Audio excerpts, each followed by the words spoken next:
और दशा देते हैं। ये जो बुद्धिजीवी वर्ग है उसका इस तरीके से लोकतांत्रिक तरीके का हनन हो रहा है, तो आम जनता का क्या होगा, ये एक सोचनीय विषय है। कि जो दो चुनाव अधिकारी हैं बाकी वाले, ये कहाँ मिलेंगे अगर हमको सवाल पूछना हो तो हैं? चुनाव अधिकारी और जो पूर्व के अध्यक्ष है उनके द्वारा साजिश करते हुए 300 अधिवक्ताओं को अब आगे की एक व्यक्ति ने षड्यंत्र पूर्वक किसी व्यक्ति को नहीं बनाना है। कौन एक व्यक्ति? एक हमारे अध्यक्ष है जो उमेश सिंह जी अभी अध्यक्ष है, जिनको हमने निर्विरोध बनाया था। हमने ये सोचा कि निर्विरोध बना, किसी प्रकार का विरोध ना हो, और जिनको निर्विरोध बनाया आज इस प्रकार की स्थिति पैदा कर दी है। नमस्कार, आदित्य नाम है मेरा और आप दा बवाल देख रहे हैं। जैसलमेर जो बार एसोसिएशन के चुनाव थे वो थोड़ा सा विवाद की स्थिति में आ गए। दरअसल वकील दो धड़ों में बट चुके हैं। एक खेमा जो है जिसमें केवल 35-36 लोग हैं, वो कह रहे हैं कि ये चुनाव सूची दुरुस्त है, और जो 300 वकीलों का धड़ा वो कह रहे हैं कि जो नई जो चुनाव की सूची आई है मतदाताओं की, वो वैध नहीं है और एक योजनाबद्ध तरीके से 300 लोगों को फिल्टर करके बाहर कर दिया गया है। अब ये तमाम वकील साहब यहाँ धरने पे बैठे हुए हैं। अक्सर तो वकील लोग दूसरों के लिए लड़ाई लड़ते पाए जाते हैं, लेकिन अब इनको खुद को धरने पे बैठना पड़ रहा है। क्या नाम है सर आपका? मेरा नाम मुकुंद सिंह भाटी है। मैं सहायक चुनाव अधिकारी हूँ वर्ष 2000। जो 3 लोगों का पैनल था चुनाव का, उसमें से एक आप भी हो। अब बताइए क्या मामला है? वर्ष 2025 के अंदर हमारे 12 तारीख को इलेक्शन होने वाले थे, और इस इलेक्शन में हमारी बार एसोसिएशन जैसलमेर के अंदर कुल रजिस्टर्ड एडवोकेट्स 333 है, और उसमें से जो बार एसोसिएशन जैसलमेर के अध्यक्ष द्वारा अधिवक्ताओं 32 अधिवक्ताओं को इस सूची में मतदान करने के लिए शामिल किया गया। बाकी 300 को हटा दिया, कारण क्या दिया गया? उसका कारण अधिवक्ता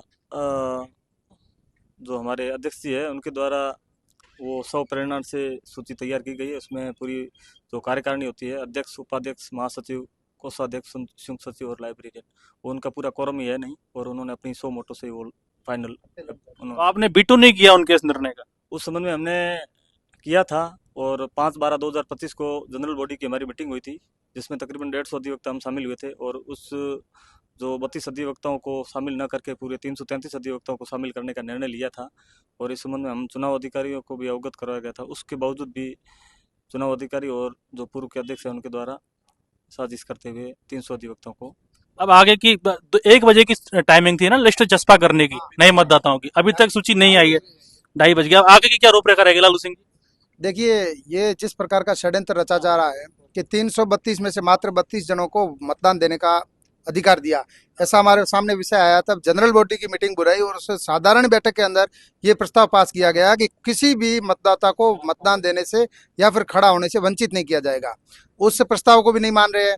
इसके बाद में बार काउंसिल ऑफ राजस्थान जो बार एसोसिएशन के ऊपर है, तो वहां पर भी शिकायत की गई, लेकिन वहां से जब लेटर आया कि ये जो चुनाव प्रक्रिया है इसको अभी रोक दीजिए, और कारण बताओ नोटिस वहां से जारी हुआ, उसको भी लेने से मना कर रहे हैं। इससे ज्यादा धांधली क्या करेंगे कि वो न तो बार काउंसिल को मान रहे हैं, न जनरल बॉडी की मीटिंग को मान रहे हैं। और इससे पहले जो 32 जनों की लिस्ट जारी की थी, उसके विरोध में बार एसोसिएशन की जो कार्यकारिणी है, अध्यक्ष के अलावा उपाध्यक्ष, सचिव, सह सचिव, कोषाध्यक्ष और लाइब्रेरियन, सारे लोगों ने साइन करके उसके विरोध में जाकर के आपत्ति दर्ज करवाई थी। ये सारा एक व्यक्ति के ऊपर निर्भर है, और एक व्यक्ति ने षड्यंत्र पूर्वक किसी व्यक्ति को नहीं बनाना है। कौन एक व्यक्ति? एक हमारे अध्यक्ष है जो उमेश सिंह जी अभी अध्यक्ष है, जिनको हमने निर्विरोध बनाया था। हमने ये सोचा कि निर्विरोध बना, किसी प्रकार का विरोध ना हो, और जिनको निर्विरोध बनाया आज इस प्रकार की स्थिति पैदा कर दी है कि 32 जनों को तो वो वकील मान रहे हैं, और 300 जनों को मान रहे हैं कि ये वकील भी नहीं है। इससे ज्यादा दुर्भाग्य क्या होगा? 300 लोग आप बाहर हुए हैं पूरे पैनल में से, लेकिन यहाँ तो संख्या बल काफी कम दिखाई दे रहा है। देखो, सब अधिवक्ता यहाँ पर नहीं आते हैं। आज शादियों का सीजन है, इसलिए सब अधिवक्ता है, वो किसी के रिश्तेदार में शादी है, कहीं पर है, इसलिए गए हैं। बाकी सारे के सारे अधिवक्ता यही है जो यहाँ पर बैठे हैं। आपका क्या नाम है सर? जोराराम बोल रहा हूँ। ये जो आप तो वरिष्ठ वकील हैं, आपने तो कई चुनाव देखे होंगे। हमने कई चुनाव देखे हैं, सुने हैं, लेकिन जो ये चुनाव हो रहा है ये और अलग टाइप के हो रहा है, ये हमें मंजूर नहीं है। और मेरे साथी हमारे साथ में 200-250 आदमी बैठे हैं, बाकी लोग तो अपने काम से चले गए हैं, और वो समय आने पर वही आ जाएंगे। लेकिन ये चुनाव अवैध तरीके से करवाए जा रहे हैं। एक नो ड्यूज का भी मामला है कि कुछ वकीलों का पैसा ड्यू नहीं है, उस वजह से उनकी ऐसा कुछ मसला है क्या? आपका क्या नाम है? मेरा नाम अरविंद सिंह भाटी है। कोट काला नहीं बने? कोट तो काले से मिलता जुलता है। और इसमें क्या है कि जो 332 जनों की सूची है उसमें इसी पैनल जो अभी अध्यक्ष और महासचिव हो रहे हैं, तो महासचिव के द्वारा हमें नो ड्यूज भी दिए गए हैं कि आपका कोई भी बकाया इस बार के प्रति है नहीं, तो आप भी मतदाता हो सकते हो। उसके बावजूद चुनाव अधिकारी जो मनमाने ढंग से कार्य कर रहा है, जिस संबंध में बार काउंसिल ऑफ राजस्थान ने ये लेटर भी भेजा है, इसका उन्होंने स्पष्ट रूप से कारण बताओ नोटिस भेजा है कि मनमाने ढंग से आप कार्य कर रहे हैं। और उसमें कई चीज़ें पूछी है कि पहले कोई प्रोविजनल सूची जारी की थी या नहीं, और वैसा कोई सूची इन्होंने जारी नहीं की। फाइनल लिस्ट से पहले कोई प्रोविजनल सूची जारी नहीं की। कोई भी पेंडिंग अगर कोई की नोटिस लेने से मना किया, और उनकी खुद की निजी राय से सहायक चुनाव अधिकारी ने बोल दिया मेरी निजी राय में ये चुनाव अभी नहीं हो सकते, स्थगित किए जाते, क्योंकि सारे नियमों को ताक पे रखते हुए चुनाव नहीं किए जा सकते। आप लोग अब इकट्ठा होकर के जो पैनल है 3 लोगों का और जो अध्यक्ष जी है उनसे बंटू बनवा कि साहब ऐसा अन्याय क्यों कर रहे हो आप? बातचीत हुई आपकी? बात हुई अच्छा, रूम बंद कर रखा है।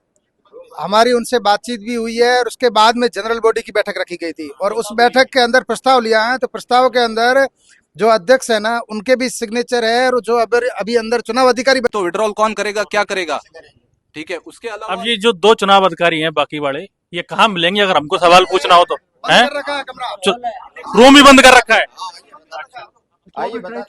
चलिए अंदर हम जाकर के जो चुनाव अधिकारी हैं, जो चुनाव कराने के लिए 3 जिम्मेदार लोग तय किए गए थे, उनसे भी सवाल करने की कोशिश करेंगे।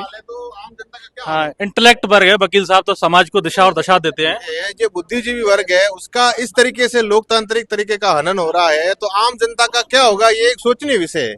तो आप लोगों को भी आप लोगों के माध्यम से ये हम लोग पूरे शहर को और आम जन को ये सूचना देता है कि इस तरीके के लोकतांत्रिक तरीके से अपन हनन नहीं कर सकते और कोई तरीके से काम करना पड़ेगा।